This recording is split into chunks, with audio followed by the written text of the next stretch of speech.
बिहार की शिवहर लोकसभा से जनता दल यूनाइटेड के प्रत्याशी लवली आनंद, जो कि एनडीए की प्रत्याशी भी हैं संयुक्त रूप से, उनके पति आनंद मोहन जी मेरे साथ मौजूद हैं। साहब, शिवहर को दिखना, घूमा, समझा, देखा, एक चीज कही जा रही है कि प्रत्यक्ष या अप्रत्यक्ष रूप से ये चुनाव आपका ज्यादा है। प्रचार के दौरान विपक्षी भी आपका नाम लेते हैं, आपके जो तमाम समर्थक हैं वो भी आपका नाम लेते हैं। तो सबसे पहले मैं यहीं से शुरू करना चाहूंगा कि क्या आनंद मोहन जी किसी अप्रत्यक्ष तरीके से चुनाव लड़ रहे हैं क्या? जब परिवार चुनाव लड़ रहा है तो स्वाभाविक है कि आनंद मोहन भी सम्मिलित हैं, चेतनानंद यहाँ से विधायक हैं, वो भी सम्मिलित हैं, मेरी पुत्री भी सम्मिलित है, मेरा छोटा बेटा अंशुमन आनंद भी सम्मिलित है, सभी सम्मिलित हैं। लवली आनंद किसी परिचय की मोहताज नहीं है। लवली आनंद आनंद मोहन की पत्नी, जैसा कि आप परिचय देते हैं, वो मुझसे पहले वैशाली की चर्चित एमपी रही। फकत 25 साल की उम्र में वो सांसद बनी और उस बोराई सत्ता को की चुनौती को स्वीकारते हुए उसको जनतंत्र की जननी वैशाली के प्रांगण में धूल धूसरित की, जो एक अहंकारी सत्ता को, तो वो स्वयं में चर्चा में रही। उसके अलावा वो 2 बार नबीनगर से और बाढ़ से, कहाँ मेरा घर सहरसा है, कहाँ वैशाली है 200 किलोमीटर दूर, और कहाँ 500 किलोमीटर दूर, 550 कह लीजिए, नबीनगर है, और फिर बाढ़ है पटना के बगल में। तो ये विभिन्न स्थानों से विभिन्न समय की चुनौतियों को स्वीकारते हुए लवली आनंद जीती है, इसलिए वो आनंद मोहन की पत्नी है। इस तरह से परिचय देना ना उनके लिए मुनासिब नहीं। और आपने शायद मेरे परिचय को तो सुन ही लिया होगा, मैंने तो उल्टा कह दिया। मैंने कहा कि उम्मीदवार के पति मेरे साथ बैठे हैं। एक चीज जो आपके जवाब में ही आई, और जब आप इतनी साफगोई से कह देते हैं तो विपक्ष इसको खूब बोलता है। जब आप सहरसा कहते हैं तो लोग बोलते हैं देखिए बाहरी है, बाहरी वाला मुद्दा है। और प्रचार में आपने भी सुना होगा, ऐसा नहीं है कि सिर्फ मैं कह रहा हूँ, वो प्रचार अंदर कौन है, अंदर की कौन है? ये जो बाहरी कह रहे हैं लोग, अंदर वाले कौन है? भारत की आजादी के साथ लोकतंत्र की स्थापना में हमारे पुरखों की कुर्बानी है। हम स्वतंत्रता सेनानी परिवार से, जो संविधान बना उसको सबों को धर्म की आजादी है, काम की आजादी है, कहीं भी जाके आप रोजी की तलाश कर सकते हैं। हिंदुस्तान के किसी कोने में राजनीति में आप अपनी सेवा दे सकते हैं। ये जो कहने वाले लोग हैं, ये कायरतापूर्ण बातें, छोटी सोच के लोग, ये ऊपर कब उठे? इनके जो प्रत्याशी थे वो गया से क्यों बोरो किए गए थे कल, फैसल अली साहब? आज वो अपना कहाँ की है जो शोर मचा रही है? वो अपना कहाँ की है? इनके जो नेता हैं लालू प्रसाद जी, वो गोपालगंज में पैदा हुए, वो हमारे यहाँ मधेपुरा में क्या करने गए चुनाव जीतने के लिए? तो ये जो राहुल गांधी जी है, वो कैसे केरल चले जाते हैं चुनाव लड़ने के लिए? आनंद मोहन कोसी से आके बागमती में, कोसी मेरी माँ है, बागमती मेरी मौसी है, और हम वहां के का जो घाव है कोसी का, बागमती का जो की जो त्रासदी है लगभग एक सा है। हम वहां से चले नहीं, किसी व्यक्ति ने एक रेफरेंडम लिया पिछले जी कृष्णैया के सवाल पर, साजिशन मुझे फंसाया, सेल के अंदर बंद किया, कहीं किसी से भेंट मुलाकात, दुष्प्रचार किया, हेलीकॉप्टर से मुख्यमंत्री रहते घूम घूम के हर प्रखंड और हर हाट और चट्टी में हेलीकॉप्टर उतरा। पूरी सत्ता एक तरफ थी, जनता एक तरफ थी। शिवहर की महान जनता ने सीधे सेल से संसद भेज दिया आनंद मोहन। रेफरेंडम तो हो चुका है। अब उसी बात पर आज की तारीख में जो लोग चुनौती दे रहे हैं उसी सवाल पर। ये तो चेली लोग हैं, उनके आका एक बार इस सवाल पर रेफरेंडम ले चुके हैं और आनंद मोहन जीत चुका है, एक बार ने कई बार। तीसरी बार हमको 917 वोट से हराया गया, तब जब मेरा अनाउंसमेंट हो गया जीत का। बधाई नीतीश कुमार जी ने, सुशील कुमार मोदी जी ने, हमारे एनडीए के साथियों ने बधाई दे दी जीत की। उसके बाद मुझे 917 वोट से सजेशन हराया गया, मैं हारा तो नहीं। लवली आनंद को भी यहाँ 360 वोट से हराया गया। जवाब शिवहर की जनता ने 36,000 उस पर 00 रख के 000, हाँ दो बढ़ा के तो रख करके 36,000 से चेतनानंद को जितवाया। तो ये कौन कह रहा है? अगर मैं बाहरी हूं तो लवली आनंद 360 वोट से हराई गई, आनंद मोहन 917 वोट से हराए गए, चेतन आनंद इसी शिवहर से एमएलए है, मैं 2 बार यहाँ से सांसद। मेरा कोई शिवहर का चौक चौबारा नहीं है जहाँ व्यक्तिगत संबंध हमारे नहीं है, जहाँ व्यक्तिगत 10 लोग के नंबर मुझे याद नहीं है, नाम छोड़ दीजिए, कोई गांव ऐसा नहीं है। तो मैं बाहरी हो गया, जिसको चौहद्दी की जानकारी नहीं है। फकत मुखिया एक बार किसी तरह अवार्ड कैसे लिया जाता है वो किसी से छुपा हुआ है क्या? अवार्ड कैसे खरीदा जाता है? आईएएस की पत्नी कहाँ के आईएएस है? कहाँ के आईएएस है? कहाँ के डीएम थे ये? कौन सा आईएएस? इसी पर एक बार जो आईएएस की पत्नी कह रही है, उनसे पूछिए। इसी झूठ पर आप लोगों को भी कह रहे हैं, इसी झूठ का जो है ना कुछ सर्च कीजिए। तीसरी बात, अगर बहुत पॉपुलर थे तो अपने ही पंचायत में लोग क्यों 1800 से हार गए? इतना ही काम था, इतना ही लोकप्रिय था। अपने पंचायत में विधानसभा का चुनाव 1800 से हारे अपने पंचायत में, अपने कारणों से। तो जिसको कोई अनुभव नहीं है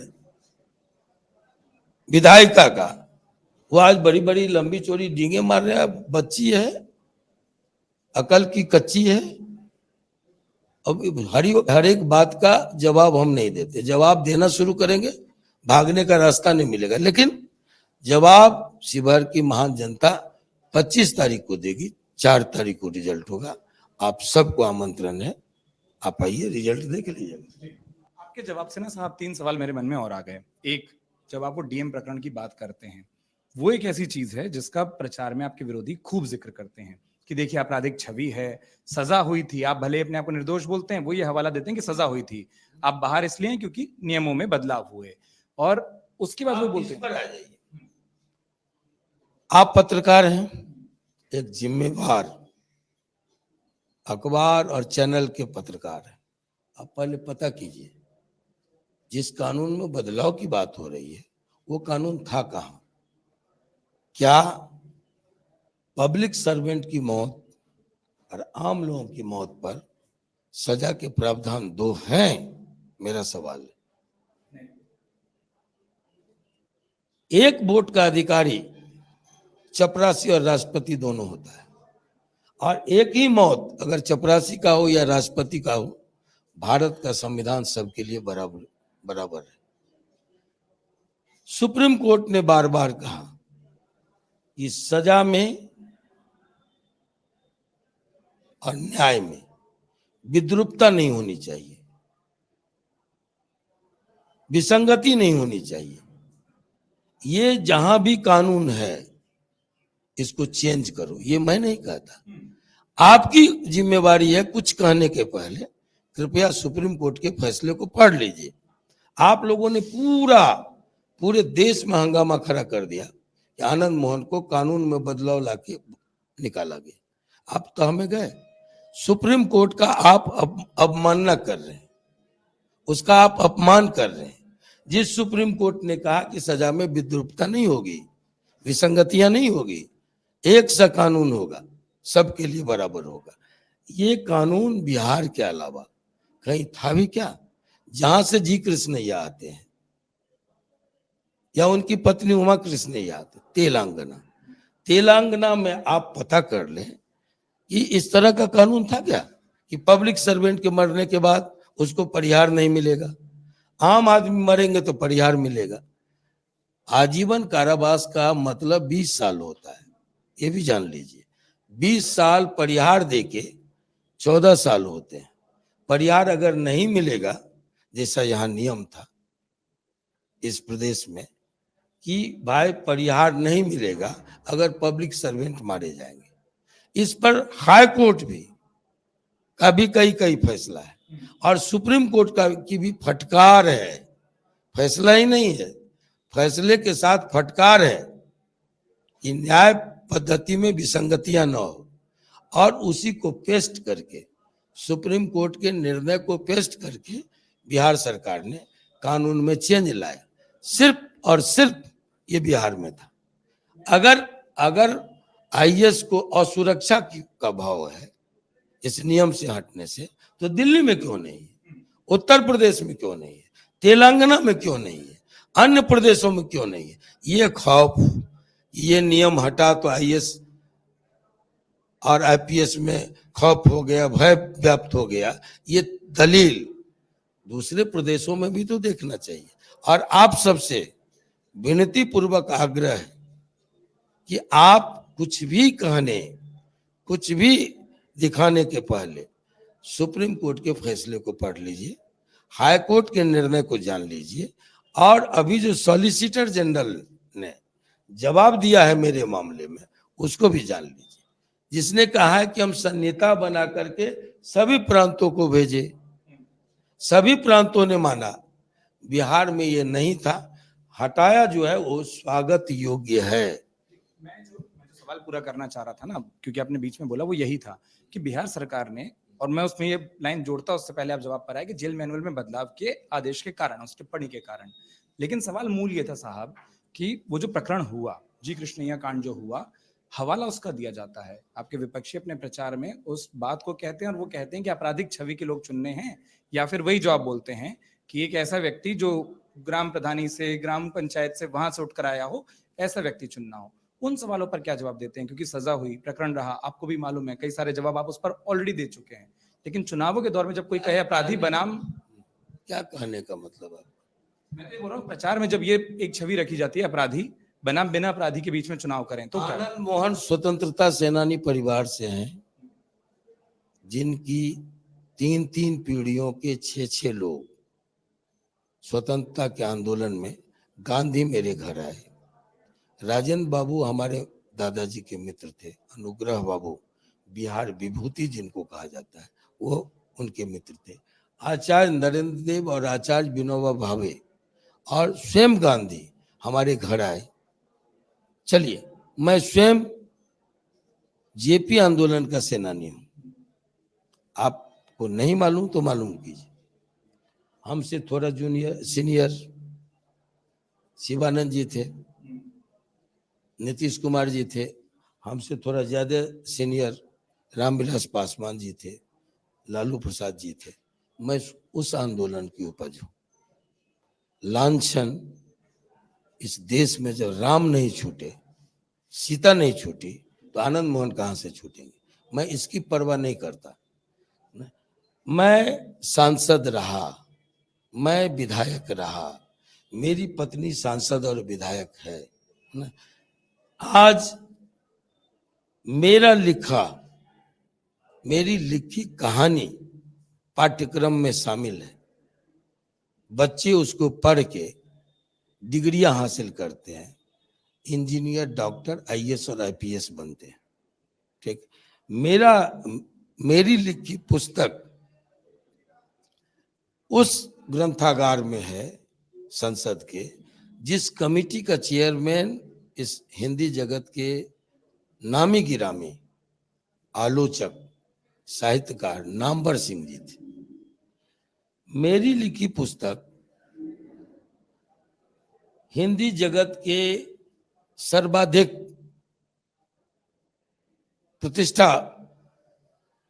प्रतिष्ठित प्रकाशन, जो हिंदी जगत का मानक प्रकाशन माना जाता है, राजकमल से प्रकाशित हुई। और लोग यहाँ कलम और बंदूक की बात कर रहे हैं,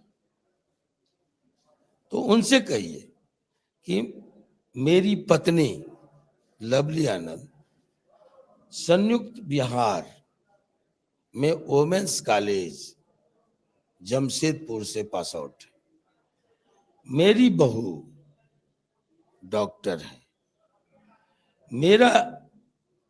मेरी तीनों संतान सुरभि आनंद सुप्रीम कोर्ट में एडवोकेट है। मेरा एक बेटा छोटा अंशुमन आनंद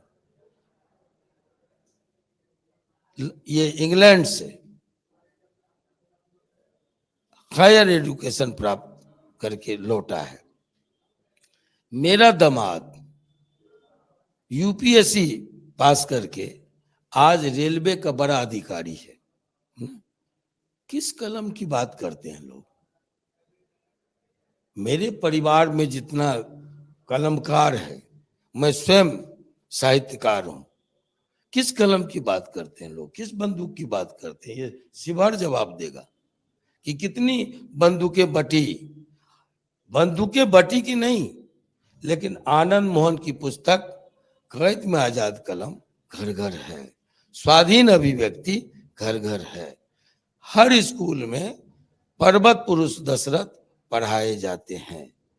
कैक्टस गांधी, कैक्टस के फूल गांधी, ये किताबें घर घर में मिल जाएंगी आपको। मंचों से आपकी किताबों या आपके लेखक होने का जिक्र कौन क्या चिल्लाते हैं उनसे कहिए कि जो चिल्लाते हैं उनके आका किस बिना पर आनंद मोहन से समझौता करने आए थे, उनसे पूछिए। चाचा चाचा कहते उसकी जुबान नहीं थमती थी, जो आज आग उगल रही। हम जवाब नहीं दे रहे हैं, जवाब देंगे भागना पड़ेगा। जब हम तेजस्वी यादव की तरफ नहीं, हाँ ये सब है। कौन आया था समझौता करने? जाके पूछिए लालू प्रसाद जी से कि आनंद मोहन आवेदन देने गया था कि आप समझौता करने आए थे 98 में, समझौता करने आए थे जब मैं जेल में था, तब अपने दूत को भेज करके। कौन गया था समझौता? आवेदन देने गया था। दिखाया आवेदन? मैं कहूंगा कि हमसे समझौता करने लोग आए।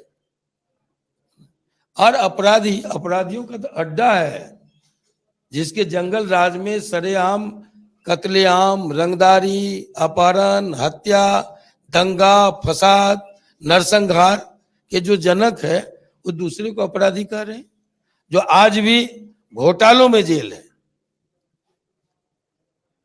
पूरा परिवार घोटालों में लिप्त है, सभी मुकदमे झेल रहे हैं, दूसरे को अपराधी कर रहे हैं, कह रहे हैं।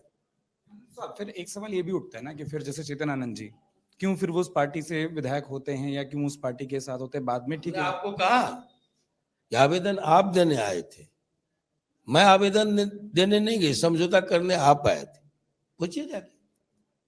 जो लोग कहता है कि हमारी पार्टी से, तो आपने 2 टिकटें दी, 2 पर आनंद मोहन का सपोर्ट लिया। और अगर ठाकुरों को गाली नहीं दी जाती तो सरकार बनती तेजस्वी यादव की, और फिर ठाकुर का कुआं उनके चाटुकार नहीं लाते तो ठाकुर के कुआं में सरकार नहीं डूबती। आप जिस ओर इशारा कर रहे हैं वो भी मैं समझा, वो संसद के उस प्रकरण की बात आप जो कर रहे हैं। अब जब आप ये बात कहते हैं, अब जो आवेदन आए थे जिसका आप बात कह रहे हैं, वही एक आरोप का आधार बनता है कि देखिए एक ही परिवार में सब कुछ जा रहा है, विधायकी, सांसदी, पहले की सांसदी, फिर परिवारवाद का एक आरोप जुड़ जाता है। परिवारवाद वो होता है जो प्रधानमंत्री हो, मुख्यमंत्री हो, राजनीति में जिसकी दबदबा हो, और वो अपने अकलोल बकलोल ढकलोल बेटों को बेटियों को जनता के सर पर थोप दे, अपनी पार्टी का दबदबा और एडजस्टमेंट में। आप उसको क्या कहेंगे? महाराणा प्रताप लड़ा, उनका दादा राणा सांगा लड़ा, उनके पिताजी लड़े उदय सिंह, महाराणा प्रताप लड़े, और महाराणा प्रताप के बाद उनका बेटा अमर सिंह लड़ा। आनंद मोहन के दादा राम बहादुर बाबू लड़े, बड़े बाबूजी पद्मानंद सिंह ब्रह्मचारी लड़े, पिताजी सच्चिदानंद सिंह जी लड़े, आनंद मोहन स्वयं लड़ा, जेपी आंदोलन के दौरान। अब बेटा चेतन आनंद लड़ के तब बना जब आनंद मोहन जेल में था। हमारी विरासत संघर्ष की है, ये परिवारवाद नहीं है, ये संघर्षवाद है, और हम सब संघर्षवाद की उपज है। ब्रिटानिया हुकूमत से लड़े, कांग्रेसी हुकूमत से लड़े, इमरजेंसी के दौरान जब आपके ऊपर सेंसरशिप की तलवार लटका दी गई थी तब आप नहीं गए होंगे, शायद आपका जन्म भी नहीं हुआ होगा, लेकिन आनंद मोहन 18 साल की उम्र में उस सेंसरशिप के खिलाफ प्रेस की आजादी के लिए जेल गया था पहली दफा, और मैं तब क्रांतिदूत अखबार का संपादक था। जो आप कह रहे हैं, क्या थोड़ा सा मुझे समझाइए, क्या शिवहर का चुनाव छवियों का व्यक्तिगत चुनाव ज्यादा हो रहा है, मुद्दों का कम हो रहा है? आप ही पर आक्षेप लगते हैं, आपकी पत्नी की बात कम होती है, मंचों से आपकी बात ज्यादा होती है विरोधी के मामले पे, फिर आप भी जब कह रहे हैं कि हम नाम नहीं लेंगे। कहना अगर बगावत है तो समझो हम भी बागी है, हमने जयप्रकाश नारायण से सीखा। क्या चीज का आक्षेप लगता है आनंद मोहन पर? रंगदारी का, हत्या का, ये क्या कहते हैं, ये अपहरण का, फिरौती का? कोई ऐसा शब्द नहीं जो अपराध के दायरे में आए जो आनंद मोहन पर लगा।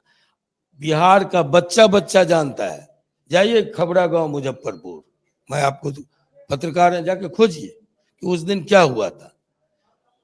उस दिन जो कुछ हुआ, छत पर से हाई कोर्ट के जज देख रहे थे, और उन्होंने अपने फैसले में लिखा कि तुम्हारा गृह सचिव और डीजीपी आकर के कहेगा कि आनंद मोहन उस दिन स्पॉट पर थे और उन्होंने हत्या का आदेश दिया। हत्या का नहीं है, आनंद मोहन पर हत्या का आरोप नहीं है, ये भी जान लीजिए। घसीट देंगे कोर्ट में ऐसे बयान देने वालों को। आनंद मोहन पर हत्या का आरोप नहीं है, उकसाने का आरोप है, जिसमें आप प्रेस वाले को एक बार वीडियो धुंधला नजर आया इसी देश में, ऑडियो की आवाज स्पष्ट नहीं थी, वो ना ऑडियो था आनंद मोहन के खिलाफ न वीडियो था। 3,500 की क्रुद्ध भीड़, 36 आरोपी, सारे के सारे छूट गए, सारे ऑर्डर गिवर छूट गए, सिर्फ आनंद मोहन 115 अग्न्यास्त्रधारी अंगरक्षकों, डीएसपी, सदर एसडीओ, 5-5 सब इंस्पेक्टर के बीच मार के निकल गया। इससे अद्भुत तो कोई बात ही नहीं हो सकती है, इससे झूठी तो कोई बात ही नहीं हो सकती है। बावजूद इसके नियति को था मंजूर, हम उस देश की सबसे बड़ी पंचायत में बैठते हैं जो कानून बनाता है। हमने कहा कि आजादी और लोकतंत्र की स्थापना में हमारे पुरखों का योगदान है। हम उस पंचायत में बैठते रहे 3-3 बार, एक बार बतौर एमएलए, 2 बार सांसद, जो देश के लिए कानून बनाता है। मेरी पत्नी 3 बार दोनों सदन में बैठी, जो देश का और राज्य का कानून बनाता है। मेरा बेटा आज उस सदन में है जो राज्य में कानून बनाता है। अगर वो कानून खुदा न खास्ते आपके विपरीत पड़ जाए, प्रतिकूल आ जाए, तो आपका फर्ज बनता है कि उस मर्यादा का पालन कीजिए, कानून का पालन कीजिए। आनंद मोहन कानून का पालन करके निकला है। सच क्या है, झूठ क्या है, इस पर बहुत सुप्रीम कोर्ट के फैसले हैं। जिसने सुप्रीम कोर्ट ने अपने फैसले में कहा यह रेयरेस्ट ऑफ रेयर केस नहीं है इस पर फांसी की सजा हो, ये महज एक संयोग था कि डीएम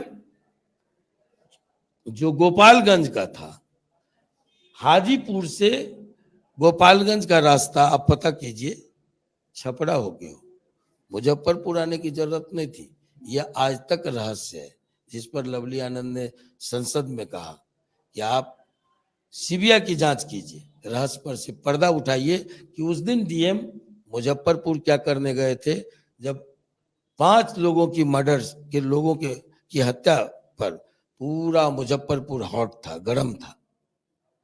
स्वयं वहां का एसपी और डीएम घर से बाहर नहीं निकला था, तो गोपालगंज का डीएम उस दिन मुजफ्फरपुर क्या करने गया था, ये सवाल है।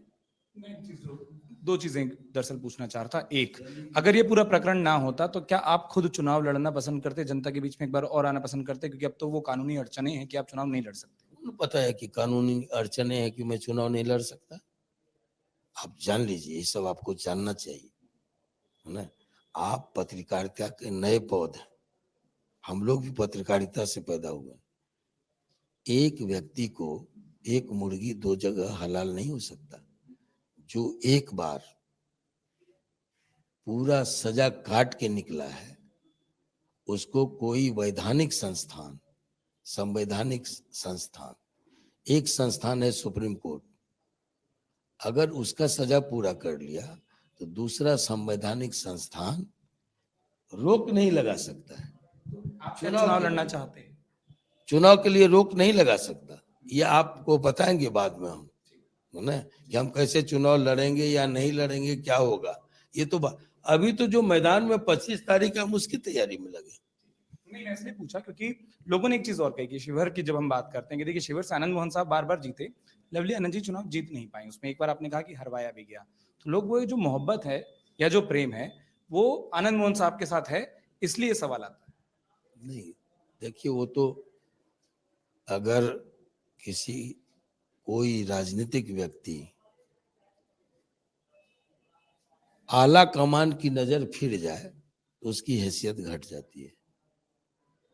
एमएलए एमपी या मंत्री पद से हट जाए उसकी औकात घट जाती है, राजनीतिक औकात। एमएलए एमपी से हार जाए तो और बदतर स्थिति बन जाती है।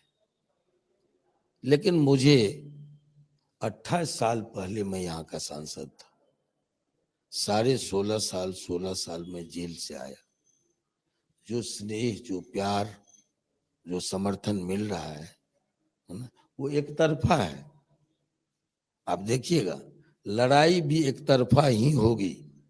लाख धनबल, लाख लोग जात पात करे, लाख लोग अगड़ा पिछड़ा करे, जिसको कुछ नहीं होता वो कायरता और संकीर्णता की बात करते। इनकी कोई उपलब्धि नहीं है चरवाहा विद्यालय के अलावा, है ना। लेकिन बिहार में जो चेंज आया या देश में जो स्कीमें आई है आम लोगों के लिए, वो काबिले तारीफ है। वहां ये लोग टिकते ही नहीं।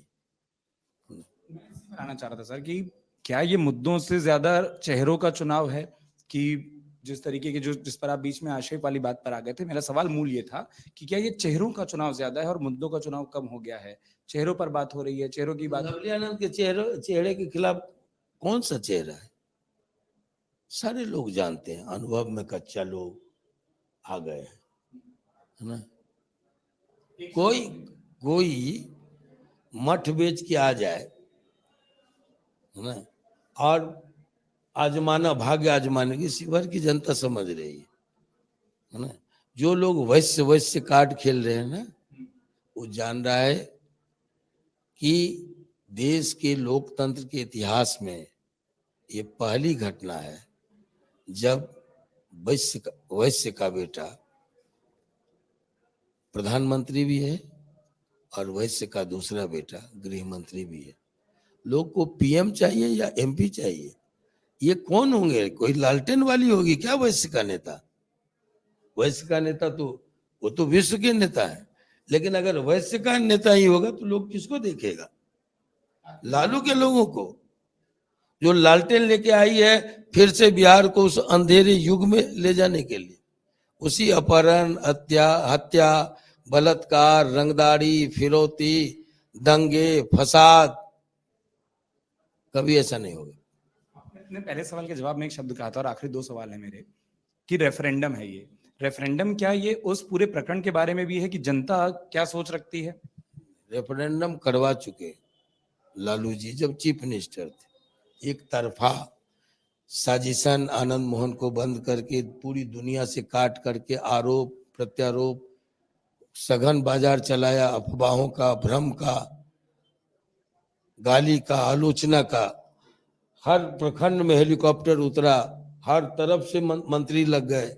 एक व्यक्ति जो बंद हो उसके खिलाफ अभियान चलाया गया और लोग मुझे सेल से सीधे संसद भेज दिए। रेफरेंडम में तो हार चुके, एक बार नहीं दूसरी बार भी आनंद मोहन से।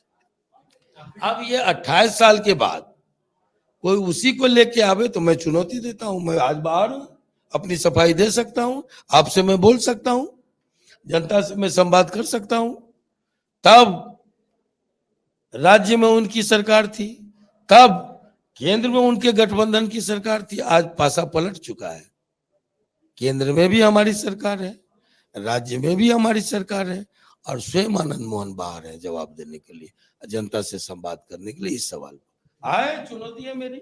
जी, जैसे मैंने कहा आखिरी सवाल जो आपने कहा कि जनता के बीच में, मैं भी यही पूछना चाहता, क्या अब आप वो बात रखेंगे कि दरअसल उस दिन हुआ क्या था? जो आप कह रहे हैं वीडियो स्पष्ट है, ऑडियो स्पष्ट है, उस दिन हुआ क्या था साहब? मैं इस पर उतना, इस बात का बहुत लंबा जवाब होगा। मेरी एक कविता है, जेठमलानी जी हमारे देश के नामवर वकील, हमारे अधिवक्ता थे सुप्रीम कोर्ट में। उन्होंने कहा कि एक जो मुवक्किल है, अपने पक्ष को रखने वाला, उससे अच्छा कोई वकील नहीं हो सकता। आनंद, आप समझदार हैं, आप हमको अपना पक्ष लिख कर दीजिए। तो मैं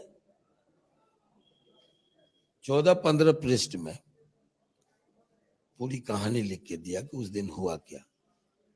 और उसके बाद मैंने समझा कि ये तो ऐतिहासिक दस्तावेज है मेरे लाइफ का, तो उसको मैंने कविता का रूप दिया और वो 13 पृष्ठ की कविता है, पूरी कविता। और मैं कातिल हुआ, उसको आपको भेज देंगे, आप पढ़ लीजिएगा, जवाब मिल जाएगा। जो एक अंतिम सवाल फिर रह गया वो ये कि आपने भी चुनाव लड़ा, लवली आनंद जी ने भी चुनाव लड़ा और वो अभी भी लड़ रही हैं। आप दोनों में बेहतर चुनाव कौन लड़ता है? लवली आनंद की अपनी खूबी, हर व्यक्ति अपने आप में, कोई दुनिया ने, ईश्वर ने अरबों लोग बनाए, किसी एक को मैच करके, जुड़वा भाई को भी मैच करके बताई। सबकी अपनी अपनी खूबी होती है, अपनी अपनी कमजोरी होती है। तो राजनेता ये सवाल पूछ रहा हूँ आपसे। आपको मैंने कहा कि आप ये तुलना हम पर क्या, ये तो समीक्षा आपको करना है, ये तुलना हमारे मुंह से क्यों जाए? ये आप कोई कह दे कि सीता जी और राम जी में कौन अच्छे थे, अभी राम जी से सवाल कर दे या सीता जी से सवाल कर दे, तो क्या जवाब? हमारे पास इन सवालों का जवाब नहीं। हम यही कहेंगे कि दुनिया में कोई व्यक्ति एक दूसरे से मेल नहीं खाता, ईश्वर ने यही बनाया है, सृष्टि यही कहती है। जुड़वा भाई में भी भेद है, अलग अलग है, पहचान है उस कहीं ना कहीं कुछ ना कुछ। तो सब में खूबियां हैं, सब में अपनी कमियां हैं। कई मामलों में लवली आनंद हमसे बेहतर है, कई मामलों में हम उनसे बेहतर हैं, यही हो सकता है। तो इसी तरीके से आप लोग एक टीम के तौर पर एक दूसरे के पूरक भी हैं। बहुत शुक्रिया साहब, इतना वक्त दिया आपने पूरे प्रचार के बीच में, तमाम बातों पर बड़ी साफगोई से बातें रखी। उम्मीद करता हूँ चर्चा आपको भी पसंद आई होगी, बातचीत आपको पसंद आई हो। वक्त देने के लिए बहुत बहुत शुक्रिया। अपने सहयोगी शामवीर के साथ उत्कर्ष चतुर्वेदी, अमर उजाला के लिए शिवहर से। अगर आप ये वीडियो YouTube पर देख रहे हैं तो हमारे चैनल को सब्सक्राइब करें और बेल आइकन को दबाना ना भूलें। अगर आप Facebook पर ये वीडियो देख रहे हैं तो हमारे पेज को लाइक करें।